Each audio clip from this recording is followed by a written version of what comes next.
Hello, viewers. This is Alejandro with the Insightful Presence. Today, we are in Arizona Creative Spotlight. I have a friend that I met through TikTok, and we want to interview him today. Let me start first with a short intro. So today, I'm talking with Kelvin AmGn. Am I saying AmGn correct? Imagination, imagine. Yes. Way off. No worries. Imagine Lewis, an award-winning music producer, jazz band leader, filmmaker, anime creator, and podcaster. Through Imagination, the Musicianship Podcast, his work connects music, storytelling, and creativity across different mediums. Kelvin, thanks for joining me. How are you today? I appreciate you, Alejandro. I'm doing wonderful, man. How are you? I'm doing great. Thank you very much for being here with me today. I sent you the message last night. I'm like, oh my God, I haven't gotten back to him. And I don't like, being that person that tells you that's going to do something and I don't reach out to you. So I'm like, let me see if he wants to still do it. So sent you a message. Thank you for your time and for your patience. First of all, let's start from the beginning. You work across music, film, anime, and podcasting. Where did all of that start for you creatively? It started in Arizona. I'm born and raised Tucson, Arizona. I've been in Phoenix for about 15 years. I'm an Arizona born and bred person. And it's interesting because in terms of a creative identity, this state doesn't have much to go off of. I think when people think of Arizona, they think cowboys and, reservations and stuff. And I always tell people Arizona is like Alabama, but if married to a Mexican woman and loves Latino food. So it started when I was about 4 or 5 years old. I played drums when I was 4 years old. My mom put me on a drum set. And from there, I had this musical gift. But I didn't really take it seriously until I got to college. I had piano lessons when I was about 5 or 6 years old. I grew up in the Baptist church. And so and my dad is a pastor, my mom was a minister of music. So music was always around me. I have a huge, strong gospel foundation. And that kind of carried me through a lot of different trials in terms of just being a musician and forming my identity. And so after that, I started working on music. I did shows all around the state. I did a bunch of gigs. I played in a bunch of churches, just really expanding my music community and stuff. And then from there, I got to a point where somebody took notice. And from there, I was able to work in the music industry for about 10 years, working in Nashville, working in Hollywood. So going back and forth doing that, but still being based in Arizona. So I was really blessed to do that for as long as I did. And then once COVID hit, that's when all the music kind of stopped. And I kind of had to pivot to something else. And that's when the anime journey started. And it took off like wildfire. And from there, I found out that was like the best way for me to kind of stay connected to my inner child was through storytelling. So I'm going to grad school in Los Angeles next week, starting my master's program. And from there, exploring a doctorate and just trying to launch this creative universe that I've been able to create over the last 5 or 6 years. Nice. Really nice. So I got you before you go into Los Angeles, right? Yes, sir. Oh, Yes, sir. I was excited. lucky. Yes. Yeah. Los Angeles is I call Los Angeles the side chick. Like Arizona's the main chick and LA is the side chick. So I'm going to have a good time out there, but I'm still going to be Arizona based at the end of the day. Okay, cool. Love it. So you were talking about growing up in the Baptist church. So does your family are into like music, creating music, or is it just you? No, just me. I would say that I was blessed to be around, I was blessed to grow up in the 90s where there was just a lot of exploration for kids of my age to go into different mediums and stuff. So I came up when anime just came into the States. I came up when hip hop and R&B music was, growing. I was really on the cutting edge of just a lot of different things as a kid. And that really formed my identity in terms of just how to be a creative. So I think that being a creative is just something that was always inside of me. I feel like I've always been blessed with a bunch of abundant creative energy. And I just didn't know how to put it in different places. I thought it all belonged to music. But when I started writing and started really expanding what it meant to be a creative, that's when I was like, okay, this is something not only it started clicking. I feel like it started clicking, and then people started taking notice and got behind it. And I just was like, okay, I hit a nerve here. So let me just continue on this creative path and see where it takes me. And it's taking me to a bunch of really cool places. I'm really blessed to be in a position I'm in right now where I can kind of create on my own terms and do what I want to do and put it out there, and you rock with it. You rock with it. If you don't, cool. There's something else cool you rock too, right? with. Yeah. Yeah, man. I Yeah, get man. it. You'll find something. Yeah, and I identify with you. I'm not a musician, but I grew up in a small island called Puerto Rico, which were Of heavily course. influenced by music, as you know. And like I never played any instruments or anything, but I grew up with friends of mine that right now are reggaeton, like big reggaeton producers. And one Hmm. of my friends, it's like super famous, and he sang with Bad Bunny and everything. But I was always around Nice. music, and I always loved music. Even though, and what I'm saying is, even though I don't play any instruments, I enjoy music. I have a passion for music, and I have an ear for music. So I do understand you when you have that passion for music. There's something about music that just makes me happy. Every time I'm feeling just sad or mad, I put music on, and that's my anchor. So yeah. Now Yeah. go ahead. Sorry. No, I was going to say, just to add on to that, music I have a complicated relationship with music nowadays. I'll be honest, because when you're being programmed to like create music and produce music and play for other people for so many years, you kind of get burnt out. And then I find myself like in a really challenging state right now because I'm a jazz musician. I try to find music that adds to what I've already heard. And when you've heard so many different songs and so many different artists that are doing the same thing, it's hard for me to like get inspired by music. So I I'm agree. in an interesting place right now with music where it's just like, okay, it's just a lot of things don't catch my attention anymore. And I don't know if that's me being getting older, maybe my musical tastes are changing, but I do find ways to fall back in love with it. And that's the wonderful thing about music. Even though it might not hit now, a song might hit you, a year from now. You're like, okay, let me explore this idea. Let me explore the person that created it, and let me see what else I can add to my own creative universe based on what this other person created. Okay. And you actually said two important things. You grew up with hip hop. I grew up with hip hop. And I say this because a lot of people think that because I was born in Puerto Rico, it's all reggaeton, reggaeton. No, we grew up with hip hop too. And Mhm. actually, for me, I think hip hop influenced reggaeton too. They basically don't talk about it, Absolutely. but I do think that hip hop influenced reggaeton. Another thing is, I'm a jazz lover. Me and my wife were jazz lovers. I'm always hearing jazz. I think jazz is just a beautiful music, and it's so connected with hip hop too. There's a background there. Everything interconnects. I was gonna ask you, what is your favorite hip hop artist and your favorite jazz artist? Tough one. Well, okay. Okay. That is a tough one. That's a tough one. I'll give you a few of each. And I appreciate what you said about reggaeton and hip hop being connected because Noriega was kind of like the gateway artist. He was the kind of the intersection between reggaeton and hip hop being Yep. intersected and becoming to the States. So Yep. I experienced that in real time, and I was like, okay, this is different, and I'm like, okay, this Yeah. is actually Yeah. fun. And when you're out partying with the homies, you hear some reggaeton, you're like, okay, Yeah. let's get some Negro Modelo, you know what I'm saying? So anyways. So as far as hip hop, I would say my favorite hip hop artist. He's a bit under the radar, but I would say it's Fonte of Little Brother. He is based out of North Carolina. If you've heard of Drake, Yeah. it's Drake's favorite rapper. So he was a Okay. rapper that in the early 2000s was singing and rapping. His lyrical delivery is incredible. He's impeccable. He's like your favorite artist, his favorite artist. So I would say right there, it started with Fonte in terms of just hip hop and like really me just diving in. But there's other rappers too, like Busta Rhymes. He was like my first introduction into like what hip hop could be. Busta Rhymes in the 90s was like a super creative. Busta Rhymes videos are incredible. You can watch them to this day and you just feel inspired by his creativity. Kanye West as well. I heard Kanye West for the Kanye. first time and I was a sophomore in college. I heard Kanye West for the first time and I was like making beats at the time. And I'm like, man, if he could do it, I could do Kanye. it too. And I almost jumped out of college because I heard Kanye because he was just that inspirational. So that's hip hop. Jazz wise, Herbie Hancock is my favorite Herbie jazz Hancock. artist of all time. Yeah, he's my favorite. I saw him live last year, and I've seen a lot of He's a people live. master. And he's 85 years old, and he still sounds incredible. It's a top 3 concert I've ever been to in my life.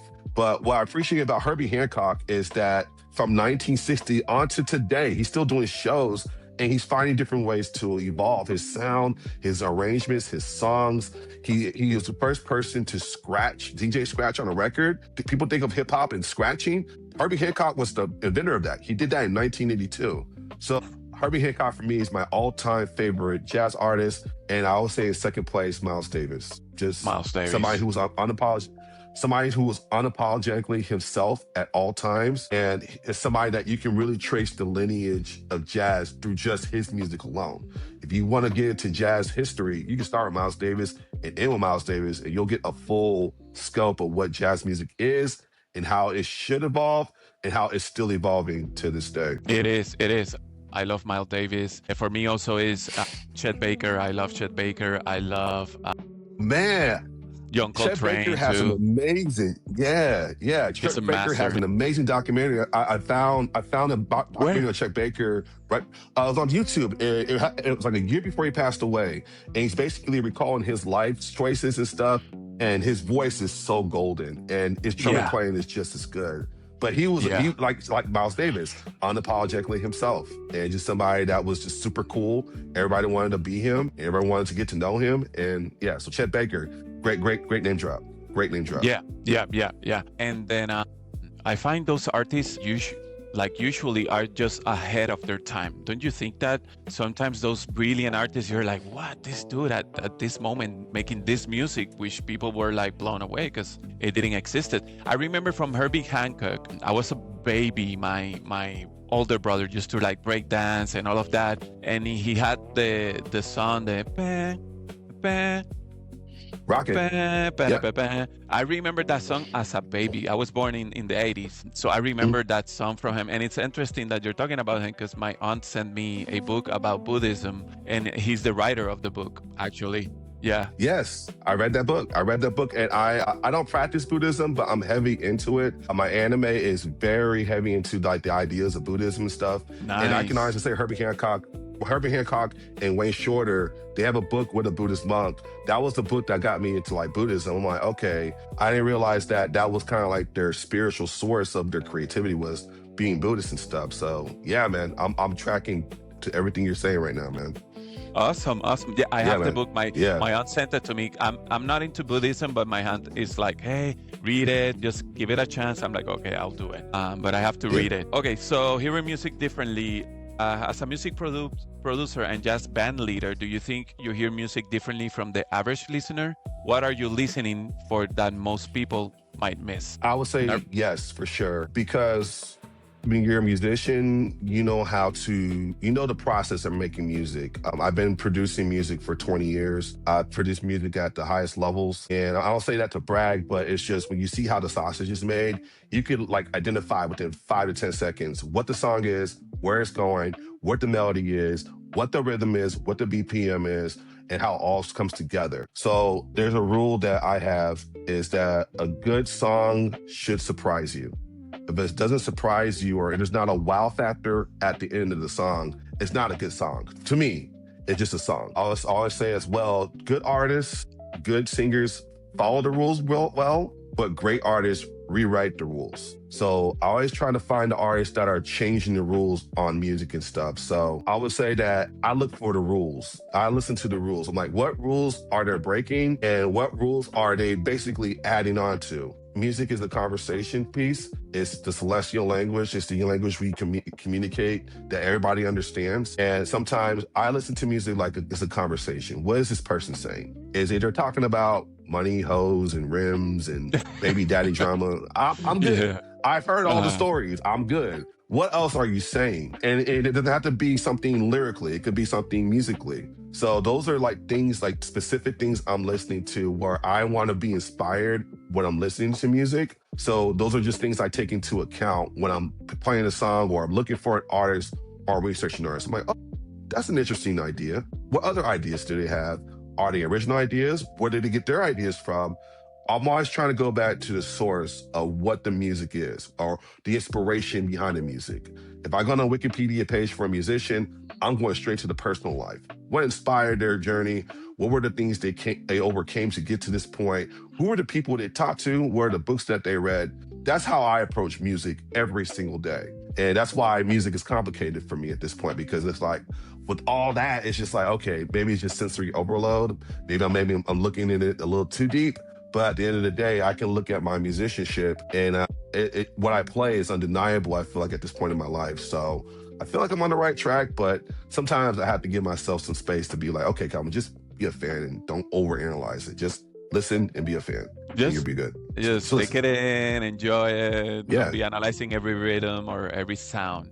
I get it. I get it. yes, So what I'm yeah, what I'm getting from you is basically you're open-minded, even though you have such a strong music background. You're open-minded. Basically, one day you can hear Drake, baby, and then you can go to another day and hear jazz, a really well-composed jazz. yes, yes. And even with artists like Drake or any other artist, even with Herbie, there's some artists I have to revisit like every 6 months to a year. Because even with Drake, because his catalog is so massive at this point of his career, like there are eras where you're just like, okay, this still sounds fresh to this day. Let me revisit this, and I see, where his head was at the time. And there are other times where you can tell that he's not inspired, and you're just like, okay, this is just Yeah, more of the same. Okay, this is yeah, a cash grab for the record label because they know they're gonna get numbers when they yeah, put this stuff out. So yeah, yeah. so it's a dance, I, it's a delicate dance I have to do. So yes, yes, yeah. and I like Drake. I've been following Drake since the beginning, and that's interesting about me too. I can, listen to Drake, but then I can listen to Chet Baker, and then I Hmm. can listen to electronic music. I love all types of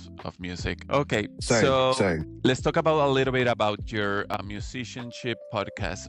You created the Musicianship Podcast where you break down songs, artists, and the culture around music. What made you want to start having those conversations publicly? It was a lot of people egging me on to like say stuff. So I was really reluctant to do a podcast because I feel like doing a podcast, like one everybody has a podcast. Everybody has a podcast. I'm just like, bro, no more podcasts. I don't want to be that person I don't want to It be that happens to person. me. I'm good. Like, yeah.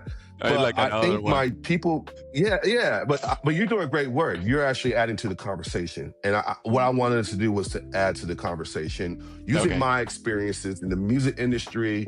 I can come from it from somebody that's been Grammy nominated, that has been at these record labels, that has been on tour, that has had these encounters with these artists, that have done these things in LA, that have done these things in Nashville. Like have all this world of experience, but I've seen a lot of podcasts where people are just talking about stuff. I'm just like, that's not accurate. That's Yeah. not correct.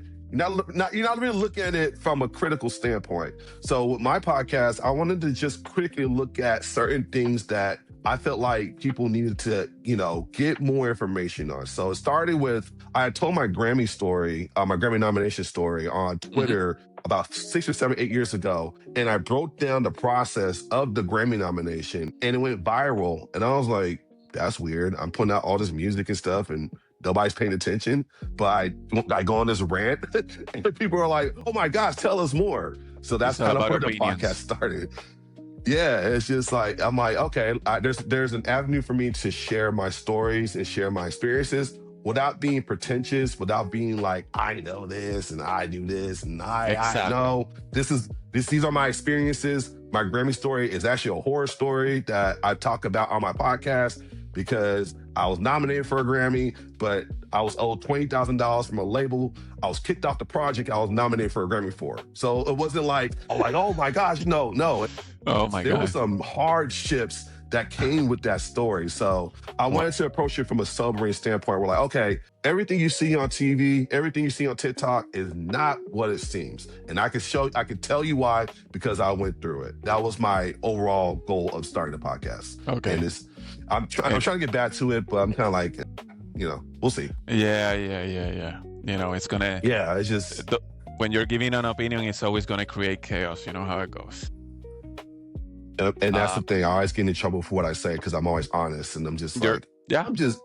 I did this. I can tell you what it is. I'm not trying to, troll or incite I'm not trying to be, provocative. I'm just like, no, this is exactly what it This is is. your point. Your I'm point sorry. of view. Yeah, My point I of view. get it. Start your own podcast if you want your point of view. Exactly. Okay, let's go to creative identity. You move between a lot of different creative worlds. Do you ever feel pressure to choose one identity, like versus musician, filmmaker, producer, or is moving between them actually part of who you are? I would say yes to all three of those questions Okay. because I always thought that my identity would be a musician for Uh-huh. the rest of my life Uh-huh. because it was something that I felt like I excelled at. It's something that I got recognized for. It's something that I get paid to do. And like I said, I have a talent and a gift, and I thought that was it. I thought that was the end game. And then, like I said, COVID hit, where I'm not able to do music anymore. Not at that time. It was just like everything was kind of at a standstill. I realized, one, I'm like, okay, though music is, I love it, it's not my biggest passion, if that makes sense. It's something I excel at. I love it. But what I found during COVID, I went to therapy and stuff. I went through a bit depression phase. I went to therapy. And I was like, okay, I gotta find another creative outlet that helps me express like my inner child. And so I started writing, and I'm like, okay. And I think what happened was I was with my son. We were watching, I think, Dragon Ball Z. We was watching one of these generic anime. It was My Hero Academia. Okay. And me and him were watching, and I was like literally like predicting what was going on. And I was like, I could write something better than this. And my son looked at me, he's like, no, you can't dance. But I was like, no, all right, challenge, bet. Watch me. So I started writing, watch me. So September 2020, I started writing like an anime. I found an artist I'm going to illustrate kind of my ideas and stuff. And as soon as I post like the first post, people were like, ooh, what is this? Can I be a part of it? Can you make me a character? Can you make me a character? Can you make me a character? So I had all my friends in my community like rally around this idea of just creating an anime. I never thought in a million years I would be an anime creator. Fast forward a year later, we're at Comic-Con in San Diego. We're hosting the panel. We have a film that we produced that wins 3 film festivals. And all over this idea of just me being like, oh, I could do this better. And I wasn't like trying to be like, I could do this better. But I was like, no, this is something I'm really passionate about. I just need to learn how to do it. And once I learn how to do it, I can put it there and people can respond to it. So now the crossroads is here, Alejandro. It's here, where I'm going to LA for grad school because now I have a second degree in film and media studies. I never thought I would be going back to school for film. Never thought I'd be going back to school, period. Once I was done with UA, University of Arizona, I thought I was done. I was like, no more school. I don't want to go to classes. But no, I found myself back in school. I got another bachelor's degree in film media studies. I'm going for my master's in fine arts degree in Los Angeles because I found out that my true passion is telling stories and creating stories, telling stories, writing stories, bringing all this inspiration and stuff, put it pen to paper, see my ideas illustrated. I found out that's my bliss. That's where I'm at my happiest, and I need to chase that feeling. So in terms of choosing between the two, I still choose between the two. But I feel like the filmmaking / creative story side is winning over the music side at this point. And I'm okay with it. I don't feel tortured by the idea of being split in two. But I'm also conscious of the fact that, hey, okay, although you're trying to figure it out on this writing / filmmaking side, music is still your bread and butter. Don't give this up. Still do shows. Still make yourself you're present for your friends and for people that need you in your community. And go from there. Just try to put it all together, and we'll see what happens from here. So, yeah.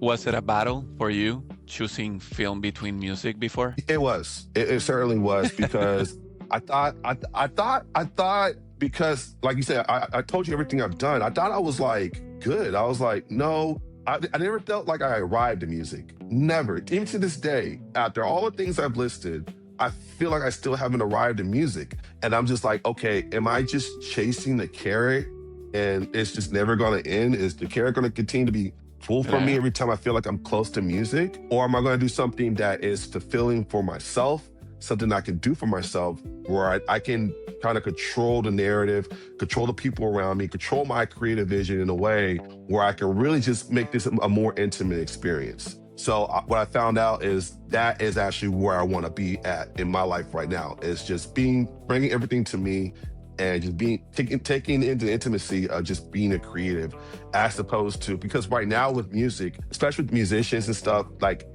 it's a bit of a clout chasing kind of environment right now, and you can see this on TikTok every day. There's musicians that are trying to like chase clout and promote their stuff and pimp their gift and do this and trying to grab that carrot. And I'm just like, I'm not there anymore. I was not there 5 years ago, and I don't want to go back to the idea of trying to chase my dreams. I just want to create my dreams. And from there, once I create my dreams, then everything else will fall into place. Alignment is key. And that's what I learned from Herbie Hancock's book. about Buddhism. It's about alignment. It's not so much about your talent and you being good at something.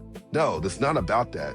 Sometimes your path puts you in places where you need to be still and you need to make sure that you build as you're staying still. You basically bring in all your creative inspirations and the people that are near and dear to you and only you. And then from there, you channel it in a way where you're putting positive energy out there in the atmosphere. So that's kind of what I vow to be at this point. And that for me, at this point, it's not a battle anymore. But I do understand that my bread and butter is still music. I'll still do music when when I'm inspired to do so. Okay. So I'm getting two things from this that you're telling me.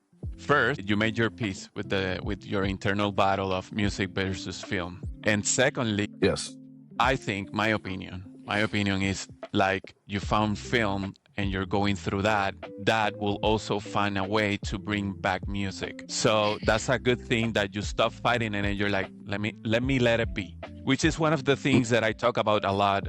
I'm also that way. I want too many things at the same time. Having ADHD, I always want to do too many things at the same time. Sometimes I have to say, hey, you know what? Let this go. So I can do this, I can become a master at this, and then I can bring this back and we can, put it together. So I get it. Right. I've been there. I always want to do so many things and, I don't have the time, but it's okay. Which this brings me to the next question, which I'm excited about. I wanted to, connect with you with this question. Okay. Neurodivergence and creativity. You also spoken about neurodivergence. How has understanding the way your mind works affected your creative process? That's a great question. I think one thing therapy taught me was how to program my mind. I feel like, because like you said with ADHD, when you're creatives, we're all over the place. And yes, my head is perpetually in the clouds. And thank God for my wife. My wife is a very patient lady, been married for 20 years. And she understands when my head's in the clouds. She's like, Kelvin, bring it down. But also, I think going to therapy, it really showed me that I was really all over the place. And what it forced me to do was to reprogram how I go about my day. And so what I ended up doing was, and this is kind of a weird solution, but it works for me. I started smoking weed. In my entire life, I've never smoked weed. In college, didn't smoke. I think I smoked twice in college, until I'm 41 right now. So when I was about 37, 38, what I found out to do, so my therapist challenged me. She was like, okay, find a creative project to do within your house and create the environment that you want. That way you don't have to go to these other places. Do that to retrain your mind. So what I started doing was I had this big empty den. I'm sitting in it right now. And it's a very colorful den now, but it was super empty. There was a table in here, a couch, and a TV. That was it. So I started collecting vinyls. I started collecting books. I started collecting comic books. I started buying plants. I started really just visually, if somebody was to come into my creative space, what would I want it to look like? And that was very therapeutic for me because I'm like, man, I look in my room and I'm just like, I don't want to leave here. I'm good here. It takes a lot for me to leave this room. And I'm just safe space. Wow. Yes, my safe space. I had to create a safe space for my creativity and for my mind. Once I did that, I started becoming more grounded. Everything kind of fell into place where I was more present for people. I was more present for myself. And there were times where I was just like, nah, I don't want to talk to anybody. Do not disturb. All right, I'm good. I'm going to watch some anime. I'm going to sip some tea. And then also what I try to do every day, I try to sit outside my backyard, watch the sunset, read a book, drink some tea, and smoke some weed. And I'm just like, it regulates my nervous system. It regulates my nervous system. I can just be like, all right, I'm good. Then the ideas start flowing. Then I'm like, okay, get my notes app out. I'm writing down notes. I'm writing down stories. I'm writing down things that are bothering me. It's just, Alejandro, we have all this stuff. We got to get it out of our heads. We got to put it somewhere. So I learned how to put it somewhere. And as a result, that's what's made a tremendous difference in my creative life, but also my personal life as well. Awesome. That's a really good story. And you're not far off because if you think about it, weed slows down the ADHD brain. What happens with the ADHD brain? We're constantly getting ideas, getting thoughts, and that's why we cannot do only one thing, because we're getting so many things at the same time. So when you smoke, it slows down the brain. So you're getting Yep. thoughts slowly, and you can focus on what you want to do. So I think it makes sense. Yes. It's literally like reprogramming your mind in a way where, because like with weed, like as creatives, you want to feed dopamine, and you want to basically when you slow down, you can hyper focus. And we're programmed the opposite way. I know we're both 80s kids, we're both born in the 80s, but we're programmed the opposite way, where we're just like, no, you gotta do. You gotta go after. You gotta hustle. You gotta do this. You gotta. But nobody really told us a lot. Hey, just sit down and shut the fuck up. Just Slow down. chill, slow down. Just take it all in. Be in the moment. So I try to preach that to my kids. Just be in the moment. You don't have to analyze everything. Just be in the moment. You'll be surprised what comes to you naturally. And that one idea can, as I'm a living proof, that one idea can change your entire life. So yeah, man. Smoke weed every day. Smoke weed every day. Right. I have almost the same story. I have ADHD. I was not diagnosed until my 33, 34. Right now I'm 44. And it was a struggle, man. A real struggle. I thought no one understood me. I had too many ideas at the same time. Procrastination, starting projects and not finishing up the projects. And then when I started taking the pills, but also because people think that the pills are perfect. They're not perfect. You can take the pills, but at the end, you have to do the work yourself inside of you, see what trauma you have. How can you resolve that trauma? And then when you resolve that and you open up your mind and you slow down and you start to pay attention to everything, that's when everything starts to click. But it's hard to explain to people. It's something that we explain here like real quickly, but for us, it probably took us like a lot of years to figure out, you know what I mean? Yeah. Like you, I got prescribed medication as well. And I was like, okay, I'm good, but like, I don't feel better. I'm not if that perfect. makes sense. I'm good. Yeah, I'm good, but I don't feel better. How can I feel better?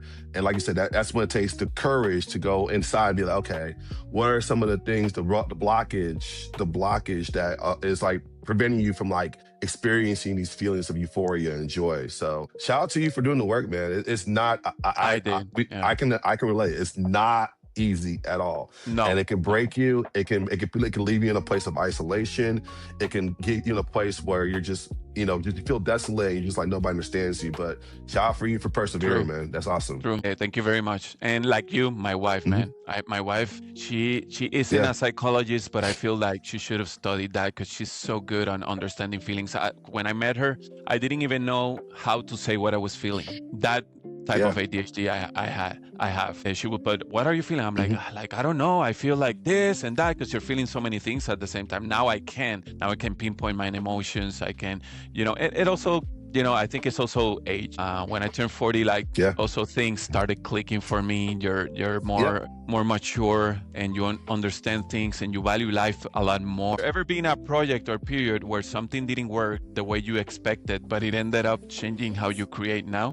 Yes, I would say my first music industry experience in Nashville, that was about 14 years ago, where that was a situation where I got nominated for the Grammy and got kicked off the project and didn't even know it, like at all. To this day, I don't know the full story. And I'm at peace with it now, but at the time, that rejection fueled a lot in me, because when I realized two things. I wasn't ready, like spiritually, emotionally, mentally. I was not ready to take on what the music industry offered at that time. It's 2012, it's the blog era. I'm getting a lot of notoriety, but it's in all the wrong places. It's not for my music, it's for my opinions. I'm trolling on Twitter. Like, I'm just like, I was all over the place. And music was like being overshadowed by my antics. So I realized, in that moment, I was like, okay, I'm not ready. And so about 4 or 5 years, about 3 or 4 years later, that's when I started working in LA. I was like, okay, now that sting of rejection has subsided, let me go here and let me be a better person for everybody around me, be a better person for myself, watch what I say. Maybe I'll need to share this opinion. Trying to control my impulses a lot better and trying to make sure I have good relationships and not toxic relationships. But like I said, it took me a while to get to a place where I needed like to go to therapy. And I'm like, okay, now I got to really unpack this. But I would say, yeah, that first initial rejection where I was just like, okay, I'm good musically, but I'm not good everywhere else. Everywhere else I need work on. And when I started doing the work everywhere else, that's when the music got so much better. My musicianship got better. My performance got better. My focus got better. All of it got better when I started focusing on the things that had nothing to do with music. And that's something I carried with me to LA. And like I said, even in LA, I felt like I was still searching. I said to carry it I was still searching. But at that time, I was like, okay, I had this joy about, going to these studio sessions and going to meet people and going to these showcases and doing these shows. Like I had this certain type of enthusiasm where I'm just like, okay, it's starting to make sense now. But, so I would say that was the one thing that really set me on a path of, of not revenge, but just like, okay, I'm gonna get this shit. All right, just you wait. For sure, for sure. Yeah, I'm a firm yeah. believer that when things don't go our way, there's a reason. There's a reason. So I'm glad you found that path and made peace with it. Because at the end, what's not coming through that path that was the Grammy, it's coming through another side. And I think maybe that's film. Exactly. Who knows? Who knows? And I always say God doesn't say no. He says better. So you have to don't take no as the end all. Take no as in there's something better in store for you that's more aligned with your true path. That's all. It's all life is. It's just the yeses are good, but the nos are lessons that you can be like, okay, like it may. And looking back, I'm so glad I didn't get. Man, I wouldn't have a family if I would have gone down the path I went down. I'm glad I'm going down this path that I'm on right now. Because if I had got all that success, and who knows, I wouldn't have had this conversation with you where I'm able to like actually share some wisdom and some experiences, like, so I'm really grateful how everything has worked up to this point, and I'm just excited for what's ahead. Yeah, God has something else for you, and I believe in that. Thank you. Yeah. So, and I want to congratulate you because, like you said, you worked on yourself. You put in the work. I believe if a lot of men, especially men, put in the work and, resolve everything that they have to resolve, all the trauma, we would be a different world. We would not be a world full of hate and, and all of that's going on. But that's a conversation for another time. But nothing. Indeed. I wanted for you to close giving advice to the people like they're like you and me that maybe at one point of our lives we were lost. We didn't know what to do or where to go, or maybe they have an art that they're scared of showing other people. What would your advice be to those people? Find your inner child. Find what your inner child would want. So try to go back to a time where you were able to create and there was no pressure. Whether that's your childhood or your teenage years, find your bliss and just chase it. I think oftentimes success for people, especially people like minorities, for us, it's like with our parents, it's like, no, you go to college, you get an education, you get a great job, you have a family, you provide, and you work, and then you die. Like, that's kind of how the generation before us was raised. Whereas our generation has had agency to explore a lot more about, with the rise of technology, the rise of social media, the rise of the internet, the rise of just everything. So I feel like when you find what your inner child is, you know how to like water that plant and you can let it grow and blossom, and just make sure you put people around you that feed into that. And because the thing is, as I've learned, the higher up you go, the more people try to pull you down and try to take away your light and stuff. Don't dim your light for anybody. Don't dim your light for yourself, and just be kind to your inner child, because all of us have a child within us that is a bit scared and a bit like, okay, like, I'm not sure if I should do this. I got punished for doing this as a kid.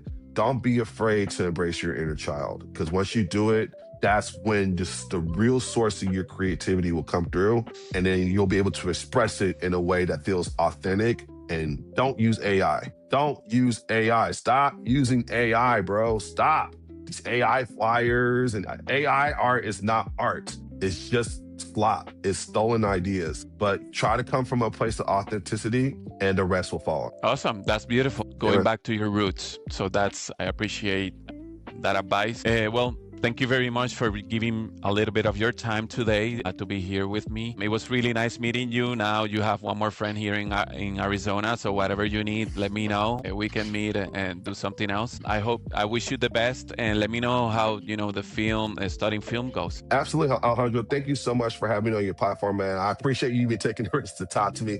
I saw you posted, and I was like, I think I like your vibe and everything. I was like, okay, let me talk to this dude and see what we can unlock and everything. So I appreciate you, brother. Thank you so much Of for having me on course. your platform. I'm honored to be here, and I'm always around if you need me. Of course. Thank you very much, and you have a really good day. This is Alejandro with the Insafo Presence. This session is called Arizona Creative Spotlight, where I reach out to many creators through TikTok, and a lot of people responded. So after you, Kelvin, I have a lot more people. I wanted to do the interviews like live, like I told you, but I'm like, you know what?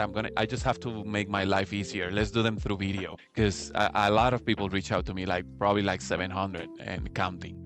Oh, wow. Yeah, Yeah. yeah. I had like a Nice. lot of people, and I want to give voice to those people that are, like I said, are creatives, and they just don't know. They just want their spotlight. You know what I mean? And I respect creatives, and I like talking to creatives because I like art, music, and everything. Okay.